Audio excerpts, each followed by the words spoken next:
더 이상 실패는 없다. 유노튜브 MC 정하이, 대표원장 김신영입니다. 요즘 실비코 성형에 대한 문의가 많아서 오늘 한 번에 정리해보는 시간을 가지겠습니다. 원장님, 실비코 성형은 어떤 분들이 하면 좋을까요? 제일 흔하게 오시는 경우는 코가 막혀서, 코가 막히는 증상은 코 안에 있는 이제 비중격이라고 하죠. 그 연골이 휘어서, 혹은 이제 비갑계라고 하는 것이 있는데 그것이 좀 비대해져서 숨이 지나가는 기도가 좁아져 있는 경우에 숨이 막히는 증상이 생길 수 있고, 거기에 맞게 수술을 할 수 있습니다. 이처럼 코 막힘 증상이 있어서 수술하는 경우는 결국 질병이라고 저희가 판단해서 치료 목적으로 수술을 하는 경우가 되겠습니다. 비염으로 기능적 코 성형을 원하시는 분들이 많은데요. 비염 증상에는 어떤 것들이 있을까요? 코 막힘이 가장 흔한 증상이 되겠고, 콧물, 재채기, 특히나 이제 코 막힘 증상은 항상 있는 경우가 많죠. 막히는 것이 번갈아 가면서 만성적으로 오는 비후성 비염일 때 저희가 수술적으로 해결을 할 수 있습니다. 급성 비염과 만성 비염으로 구별하던데 어떤 점이 다르죠? 코에 염증이 생긴 게 비염인데, 바이러스나 세균 그리고 알레르기에 의해서 생기는 비염은 급성 비염, 재채기가 나고 콧물이 나고 이런 증상이 갑자기 생겼을 때 급성 비염이라고 할 수 있겠습니다.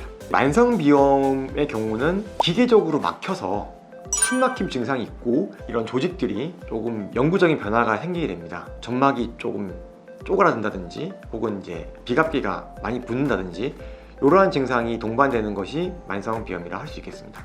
수술로 비염 치료가 가능하다고 들었어요. 네, 수술적으로 치료가 되는 비염이 있고 안 되는 비염이 있습니다. 되는 비염은 기계적인 구조 이상이 생겨서 비염이 생기는 경우, 비갑계가 부어있거나 혹은 비중격이 휘어서 기도가 막혀 있는 경우가 그런 경우가 되겠고, 바이러스성이나 알러지, 이런 급성 비염의 경우는 외과적인 치료를 받으셔야지 치료가 되겠습니다.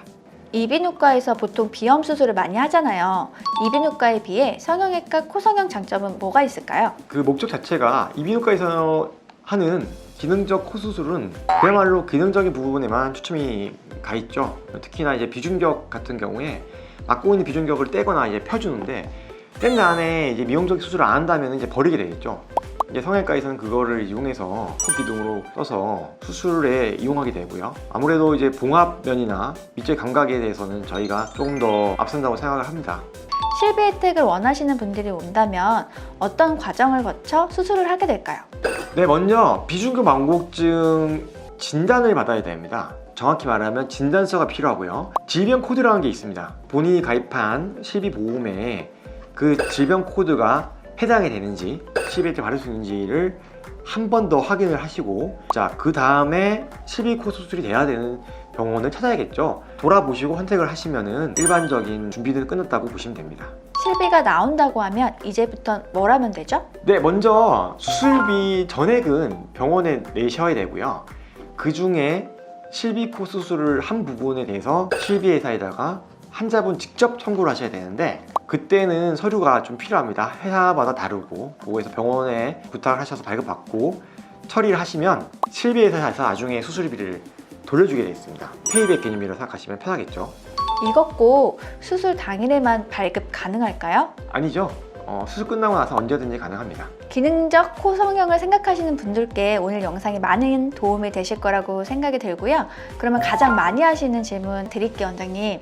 비염으로 기능적 코 성형과 미용적 코 성형을 동시에 했는데 비염이 재발을 한 것 같아요. 비염 수술을 했는데도 불구하고 재발할 수 있을까요? 네, 비염은 재발할 수 있습니다. 보통 5년 정도를 저희가 보는데 5년 이내에 재발할 확률이 좀 있고요. 저도 예전에 비갑계 수술을 받았는데 이비인후과에서, 물론 지금은 하기 전보다 좋아졌지만 약간은 이제 점막이 재생을 하고 휘었던 비중격이 좀 자라나는, 다시 증상이 생기는 경우도 있는 것 같습니다. 하지만 처음처럼 돌아가지는 않는 것 같아요. 맞아서 코가 부러졌는데 실비를 받을 수 있을까요? 보험회사 약관에 따라 다를 것 같습니다.